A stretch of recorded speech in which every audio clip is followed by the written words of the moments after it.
All right. Now, usually, Ahmad, I'm the one that introduces the guest, but I think today, for obvious reasons, I think I'll give you the lob on this one. Would you mind doing us the honors, good brother? Do you mind doing us the honors? Yes. We got a legend on, Larry Hughes from St. Louis, Missouri. How you doing, Larry? I'm doing good, man. I like that hat. Of course. It feels good to have somebody from St. Louis other than myself on the podcast. So I will say that. You know, it's funny, Mark, because obviously, you know, you were in a hat. That was the first thing I already knew. You know, Yeah. why you wore and stuff. Much respect, though. Much respect. You know, city ties. I'm not mad at it. Yeah. So we'll get right into it. Larry, I want to know, like, the first question I have for you: what was your welcome to the NBA moment? It can be good or bad. Oh man, my welcome to the NBA moment was strictly on the business side, right? When I was drafted, eighth to Philadelphia, all excited. I'm signed with And1. We're in a lockout, so there's no action. So you can't use the practice facility. You can't meet all of the staff.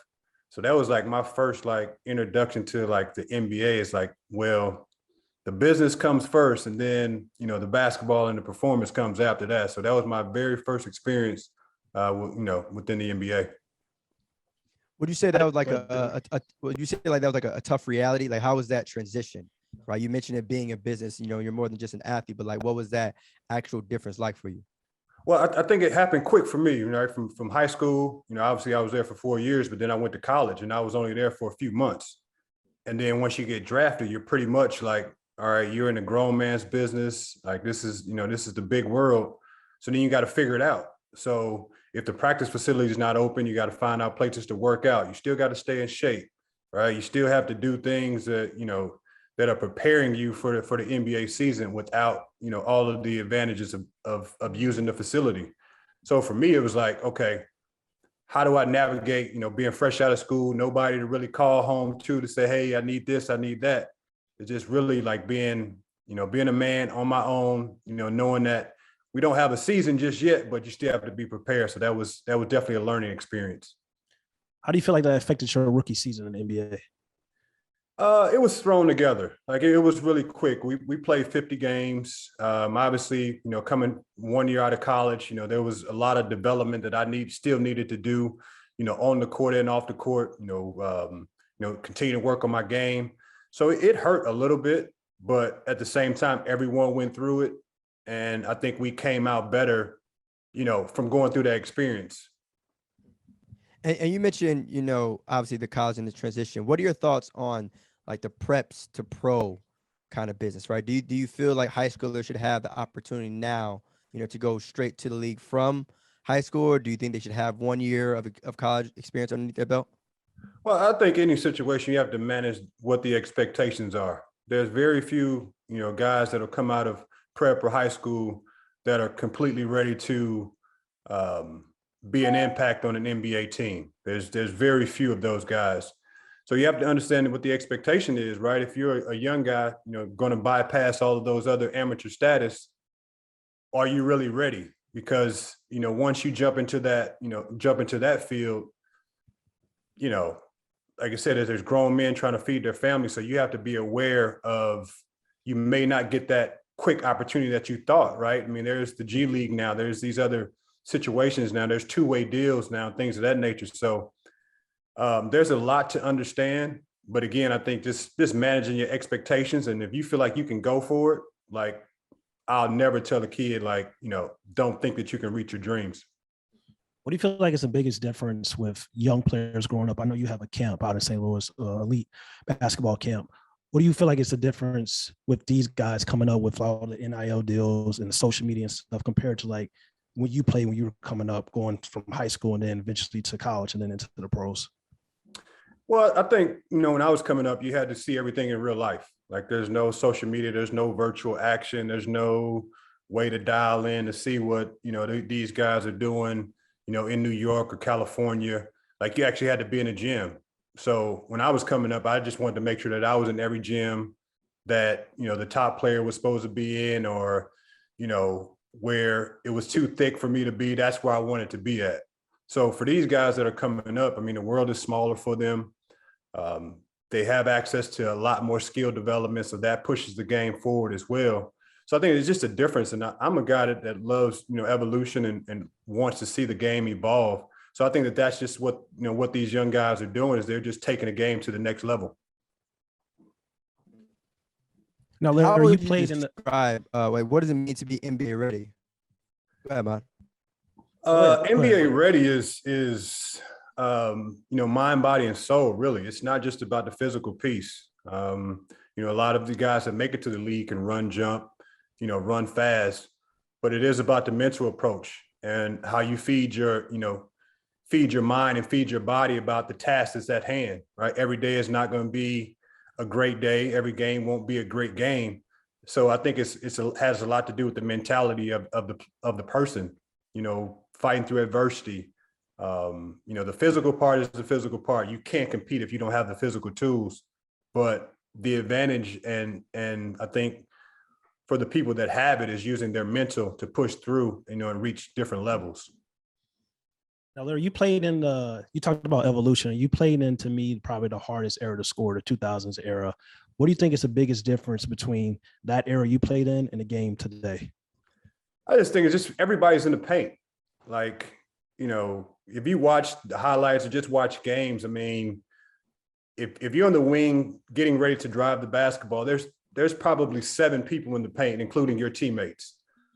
In today's game, the lane is wide open.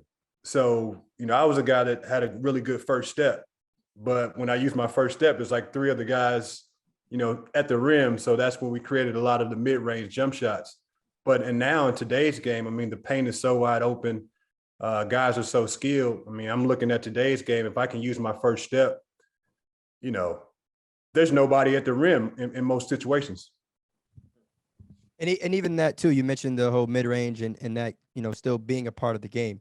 Do you feel that that should continue to be the case? Like, because nowadays people either talk about threes, layups, or free throws. But how do you feel about the mid-range game actually being an art? Well, I think you have to understand the analytics, and you have to understand the number of possessions that the teams are generating these days. And that creates shooting the three-pointer, because if you have more possessions and you shoot a decent percentage from the three, then obviously you score more points. But I think just from a basketball player standpoint and just being skilled enough to hit a 15-footer, I mean, it's a free throw. So, I'm teaching my son and teaching everybody that I work with, if you can get to that 15-foot range, I mean, that should be, in live game action, a 50% shot, if you create enough space. So I think that the mid-range is still in effect. It's still in play. The guys that can shoot the basketball well and not just shooting threes and not shooting layups are those guys that continue to shoot the mid-range jump shot. And you see it in today's game. Are you a fan of analytics? Because most older players that played in different eras in the past aren't really like fans of the analytics. They feel like the analytics kind of ruin the game with all the threes and the layups. How do you feel personally about analytics being so heavily involved in the game today? Well, I think it's a huge part of it. I think you have to add in, all of the facets of the game, all of the little nuances of the game, and you have to bring in as much data as possible. When you talk about analytics, we use analytics with the academy to understand, the best spot on the floor for our young people, whether it's the right side or the left side, if they're short all the time. So these things can help us develop the young players, as they continue to grow up in this analytical world of, everything that you do is tracked, or your performance is tracked, so the analytics, I think, is a good part of the game. But at the same time, I think you still have to play the game, and allow the data and allow the information to speak to you and to help you enhance yourself, but don't just solely use, that data. You have to match it up with real-time information. Yeah. How would you weight the two, if you would, right? So analytics and the eye test, would you say it's 50-50? Would you say it's 70-30 if you had to? And if there's another one that you would put into, I guess, that conversation, if you would, right? How would you kind of assign each of them a weight? Well, I think it depends on the person. I think it depends on the person, the evaluator, the coach, someone like myself who's been in the game for 30 years almost now. Initially, I don't need much of the analytics to come into play, right? I can use my eye test to understand if this person can execute, if they can play, if they can shoot, and then the data will tell me if I'm right or if I'm wrong. But I've been around the game for so long, you know, I feel like I'm great with the eyeball test. But for the young people today, you have to bring in those analytics. You have to bring in that data to prove them what you're saying is correct. So that's how we use that data. If I tell you, you may not completely agree with me or understand, but then if I show you that data, then that's a way to reinforce the information that I'm giving you. Now, Larry, you mentioned that you've been around the game for a long time.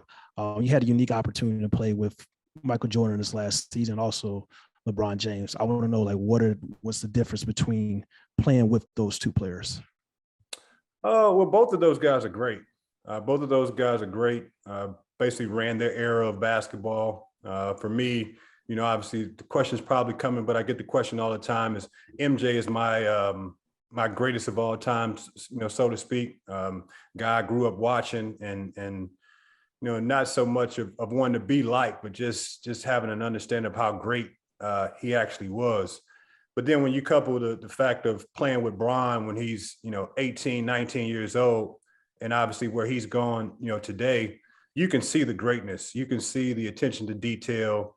You can see the will to win.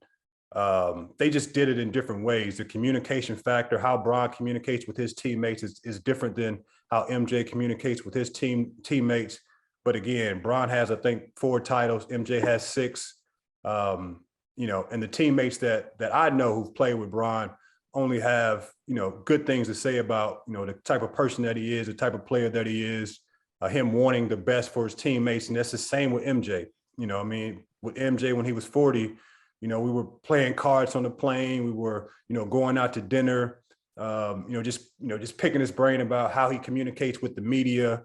You know, so all of these things are like, they go into my story as well. And I can start to share these things with people. But if I had to pick a difference on what's, you know, or the same, those guys are really similar, but they just go about their business, you know, in a little different way.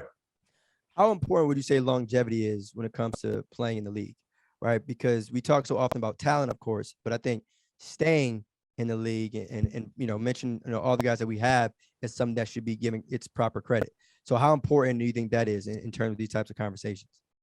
I think it's huge. I think it's huge because, again, you have the different media platforms. You have just the number of you know, all of the communication that goes on into the space of basketball, right? I mean, you get a rookie that comes in and he's firing it up. He's killing, you know, his first season, his second season, he's killing, his third season, he's killing. But that doesn't make him a great player, right? It's doing those things over an extended period of time that makes you great, that brings greatness to the table, that brings other opportunities for other players to come in and play alongside of you, that now you bring, you know, with, you know, your winning attitude to what they're doing. So that's when I think about longevity. I think about just how quickly now we award, you know, the greatness without giving that time span to see how it really pans out. I agree with you on that, Larry, for sure. Only thing about that is, would you say like it's easier for players today with advanced technology to kind of play longer compared to back in the past? Like we have so much like, you know, different ways to like nutrition and certain diets that you guys may not have had in the past. So it may be easier for players today to kind of play 20 plus years compared to like Michael Jordan back in the day, stopping when he was 35, 36 years old. Yeah, I think the value of the player is higher as well. The salaries go up. So in turn, that makes these organizations want to take better care of their players. And speaking from a guy that was injured, you know, I definitely know that I could have benefited from a number of these things that go on today, whether it be recovery or whether it be these different preventative measures that they're taking within the league now of really being detailed. I mean, these guys are, you know, they're making $200-300 million, man. So you got to make sure that that thing is a well-oiled machine. And like us, we didn't always have that, right? We wanted to hoop, we wanted to play, whether something was broken, whether something was sprained or something was partially torn. When we were playing, you played through that. There wasn't a case that you it wasn't as detailed as it is now. So yes, I think that does play into, how long these guys can play now, because they're able to catch things in the forefront. They're able to handle things as soon as they see them. They're able to load manage. The schedule is different now. I mean, 4 or 5 nights was a normal thing. Back-to-back games was a normal thing. So it is definitely different. Do you think the league should kind of return to those ways, right? When players playing through injuries and the idea of load management would never really happen like that? Or do you think it's better now that players are taking even more care of their body and really treating, this stuff like, okay, I may have to miss a couple of games in order to look at and zoom out and look at the bigger picture? I think it's better. It's all about the business of basketball at this point. And you want your key guys, you want your guys to be ready when it matters the most. So you may have to tinker with the schedule as far as to, how many minutes they play, or if they play this game or don't play that game, because the most important thing is the product, and the players are the product. So I don't have any issue with, how the load management goes, because I understand that it's a huge business. And if you have your stars, on the court at the right time, during the right moments, that's a huge boost for an organization, whether it be from in the arena sales or, TV sales. I mean, all of that stuff goes into, why I think why players are carried the way that they're carried now. Now, Larry, I did ask you a question about another St. Louis legend in my eyes, and an underrated player in the NBA. Like Bradley Beal just signed a 5-year, $254 million max contract. What are some things you believe that the Washington Wizards need to do to kind of build a legitimate playoff contender around them? I think they need longer wings. And I, like Tommy Shepard, we text, every couple months, just saying what's up. He was there when I was with the Wizards, a really good guy. But in my opinion, I think that they have to surround Brad with bigger guys and not guys that are his same size. Because when you surround guys that are his same size, he can do pretty much everything that they do. And there's not a benefit to the team, right? If you have a big wing that is good on ball defender who can rotate and things of that nature, I think that those are the things that help Brad. Kuzma is going to help Brad. They just got the draft pick, Johnny Davis. We'll see if he helps Brad. Corey Kispert, is he a guy that's going to help Brad? I mean, they're the same size. Rui Hachimura, is he a guy that's going to help Brad? I mean, he has size, but is he a guy that's going to, push Brad and help get Brad to the next level? I'm not sure. So I think if you have to go and look at that roster and kind of break down kind of the height and the size of the players and start to get guys in there that can do different things than Brad. And talk to us too how the roster of a team could impact how a certain player is viewed, right? Whether in terms of winning by the media, whether that they should be an all-star, so on and so forth, because we've seen a lot of superstars, right, be on quote unquote struggling teams, and naturally they'll get negative feedback. But in reality, nobody can win if you're not surrounded by a great, either some sort of talent to compete at a high level. So how is that dynamic between a player actually being great versus, okay, it's still on the GM or the team or whoever, the front office, to really surround these players with other top talent? I think it's perspective.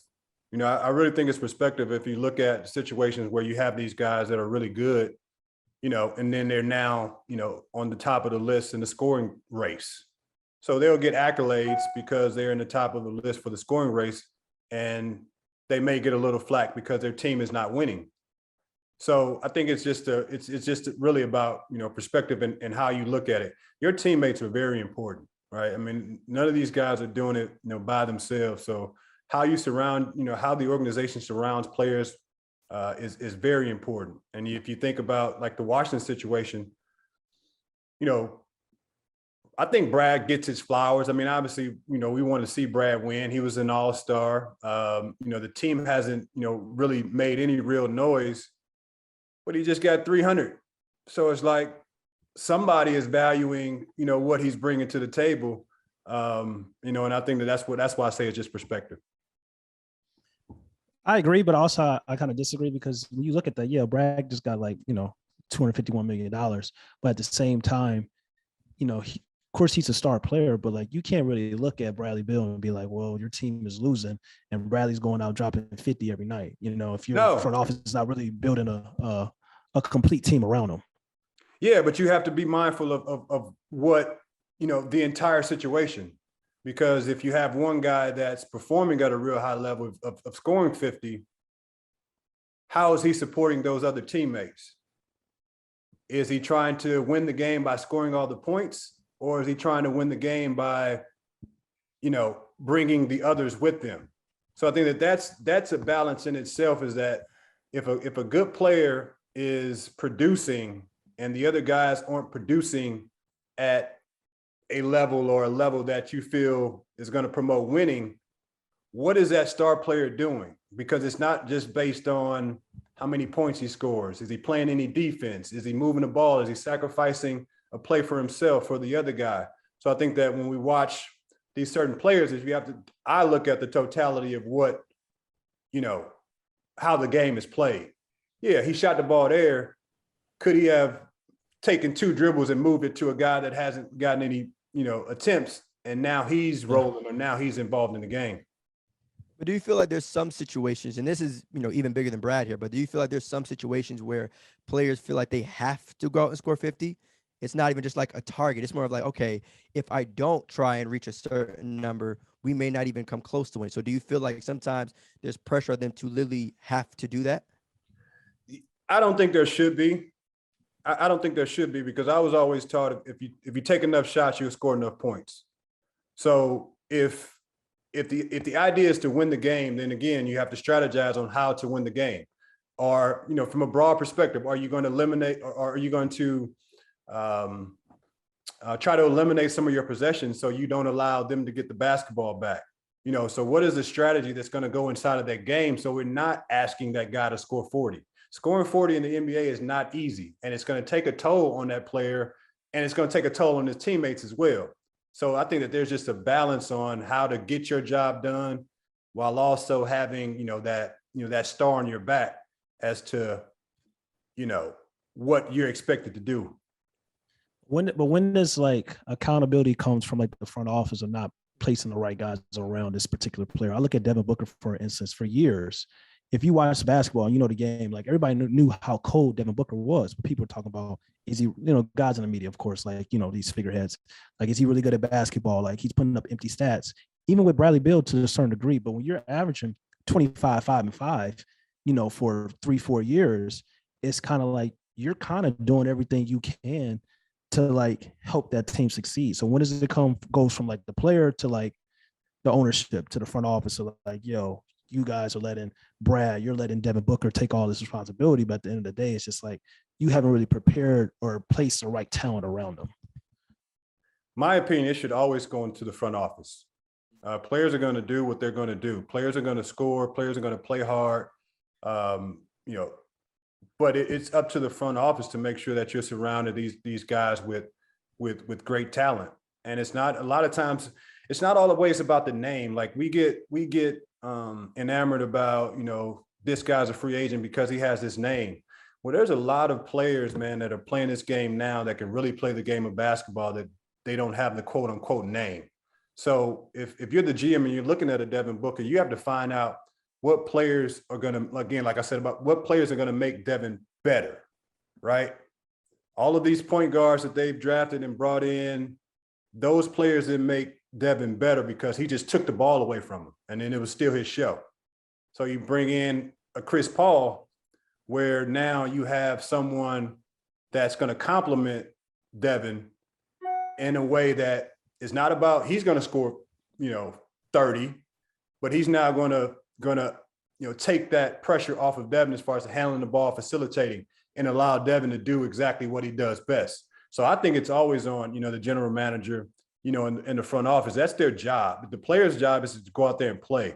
Like, we don't expect all these players to come in and shoot 35 footers, but at the same time, you expect the GM to come in and put a team together, that can win basketball games. And how, I would say, convenient is that, right? To compare, right? If we're talking between Devin and Brad, in Devin's situation, to have a great point guard to be able to set up a score like Devin, right? The idea of like, okay, if you're a player that can get buckets on your own, that's cool, but it's definitely extremely convenient to have a true facilitator like CP3. No, it's important. I mean, it's important. If I'm the star player on that team, don't bring in guys that look like me. I mean, we're going to basically do the same thing, and it's not going to be up to my advantage, because when things get tough, when things get hard, even if I'm tired or not, I'm going to take on that responsibility because I can do exactly what that guy can do next to me. So in this, for those guys, I think that I want to have somebody next to me that is not doing exactly what I'm doing.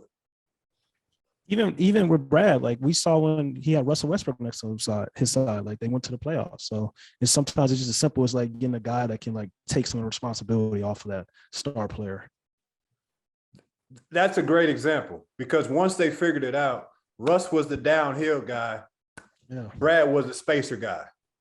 So Brad didn't have to get the ball off the rebound and take it down to try to facilitate to make a play. Russ was already doing that. So that's a great example. And I want to mention another player here too, Jayson Tatum. So what do you think his future overall looks like in the NBA? Obviously, fresh off being heading to the NBA Finals, but what do you think his overall future looks like in the league? He's an MVP caliber player. He's very early in his stages of development. He's gotten an opportunity early in his career to see high level playoff, which is a huge advantage to him. I see him being a first and second team all NBA player for the rest of his career. And I also see him being, hanging around on those all defensive teams. So I think his ceiling is very high. He's just scratching of what he's able to do. He's with a good organization that understands the attitude of winning and what it takes. So I think that that's very important as well. So I mean, it's the sky is the limit for Jay, because of all the things that are kind of working in his favor, or have worked in his favor to continue to move forward. Yeah, I think he's the best young player in the league right now, 25 and under. But a question I have to ask for you is, Larry, what are some things you feel like Jayson Tatum needs to work on, like for his development? Like I watch Jayson Tatum a lot, but sometimes I felt like some of the shots he was taking were kind of too difficult. Like, I want to know your opinion. Like, what are some things that he needs to do going forward for his development to, like, maybe not always take difficult shots and like maybe come off screens or curls or pin downs and stuff like that? I think mixing it up, like you said, I mean, we understand, like Jay's a big kid, like he's not small. So when when you talk about coming off the screens and getting your looks in different ways and more movement, just being mindful that he's not a 6'7", 200-pound, wing player. He's probably about 6'10" right now. And yes, you can't take as many tough shots as he had to take, but that's about, understanding, again, your team, roles and responsibilities. Don't take a bad shot just because you haven't had a shot in three times down the court. I think that is an understanding that he's getting. And we spoke about this. I want to see him get into the lane and get into the paint and play off of 2 feet more. With that, I think it'll allow him to pivot. I think it'll allow him to use his size because we did take a lot of tough shots, getting to the basket. We were leaning in. We were trying to draw fouls. So I think he'll learn from that. But the one thing that I would encourage him to do is once he gets to the paint, drop down and get on 2 feet. That way, you're stronger, you're tall, and I think we'll get a better finish. I think some of that too goes into the fact that the lack of true point guard that the Celtics have been dealing with for a while, right? Because again, we mentioned how Chris Paul has kind of helped elevate Devin Booker's game, even though it was already there. Yep. But I think that's something that the Celtics have been dealing with for a while. Like they've had some good point guards before in the past, don't get me wrong, but like a true facilitator that can put the ball in the right spot for Jayson and Jaylen at that point as well. So, but I definitely agree. I mean, anytime you come 2 wins away from winning the NBA Finals, obviously you're still on the right path, especially at that age. Yeah. So I mean, you lost to Stephen Curry. It's not like that's a lot of people have. Sure. So things happen. but I do. Go ahead, Ahmad. No, go ahead. You got it. Now I was gonna say too, like, do you think that core, right, that in Boston, right, with Jayson and Jaylen together, right? Do you think that's something that should stay intact for the next decade, if you will? Because I think it's so rare for two wings, not just two talented players, but for two wings to be able to come together and be that talented at that age and still be on the verge of winning an entire NBA final. So do you think that's something that Celtics fans and the entire organization should continue to look to keep together and build around those two? Oh, I definitely do. I definitely do. I think those guys they're still growing. They're still learning and understanding, how their games can mesh together, understand how their game can help their team win. And you don't want to have to get into the league and start to search around in different teams to try to find that guy. Either Jayson, he don't want to try to find another guy like Jaylen, and Jaylen can't search around and try to find another guy to play with like Jayson. So while you have it, in your fold, I think that you have to maximize, that opportunity. You think of, Paul George and Kawhi. I mean, you got these young guys that are really ready, really focused, can play on both sides of the ball. You got to figure out how to make it work. And I think, bringing in the new coach, and that staff, I think that they had a great message. I think they held everyone accountable. And I think they bought in. So I think the best is yet to come for those guys as they continue to figure out, how they play with each other. And then you add in a point guard like Brogdon, who is known to be a facilitator, known to, understand spots on the floor, known to, really be out there for his guys. I think that can be an advantage that can take those guys to another level. Larry, last question I have for you. Who would you say are your top 5 most underrated players in the league that more people need to pay attention to? Wow. I don't know if they're underrated. I just like the guys that I like to pay attention to. And I wouldn't say these guys are necessarily underrated. But Damian Lillard, out in Portland, just because of the way he plays the basketball game, his mentality, he's not an underrated player, but he's one of my favorites to watch and to understand, kind of his game and his movements. And the other guy is on the East Coast would be LaMelo. And I think just for me, just his upbringing and, just the child prodigy stuff, and obviously having a brother, 2 brothers that played, but the amount of pressure that his pops put on him, I think he's not underrated, but he actually stepped up, and I watch him whenever I get a chance to watch him. And then Tyrese Maxey with Philly, again, these guys aren't necessarily underrated, but they're just kind of scratching the surface of what they're doing. But Tyrese Maxey is another guy. I always go to Cleveland and with Darius Garland, who again, not an underrated guy, but it's coming to his groove, right? He's coming to he came in when Colin Sexton was there, and Colin Sexton was the dog, and then Colin got hurt, and then it's like, oh, who is this guy? And he just stepped up, and really did his thing. And the other guy I got is Aaron Gordon. Aaron Gordon out in Denver. I think if once those guys get healthy, I think that he's going to be a very important piece for what they're doing going forward. I just think that. I think with his size and going into a winning culture, I think that he'll make that team do something next season. I didn't. Wow, Eric Gordon, I was not expecting, but 2-way player, big, 6'9", can guard multiple positions. I feel it. Just thinking they got Murray back. Just thinking they got Michael Porter back. Like he can be one of them guys that could really, rebound, run the court, play D, switch. He can help those guys. I think the Denver Nuggets are a team that people should be thinking about. Like if everybody's healthy, like you said, like can make a run to the NBA Finals because they got the 2-time MVP as well. So it's going to be interesting for sure. But Larry, we want to thank you. I don't know what happened to Theus. I think we lost Theus, but thank you for coming on. Any last words you want to say to the Pump crowd? First, just appreciate, what y'all doing. I appreciate y'all letting me come and jump on your platform. I know we got some connections, obviously, the St. Louis connection. So it's all good. It's all good to see you guys, man, with that repping that St. Louis out here doing, great things in the space, using your voice, using your basketball knowledge, man. So just continue to do what you're doing. And appreciate you. What's up, y'all? It's Theus McBee. Make sure you go follow No Pump Fakes on YouTube, Apple Podcasts, Spotify, and wherever you listen to your podcasts.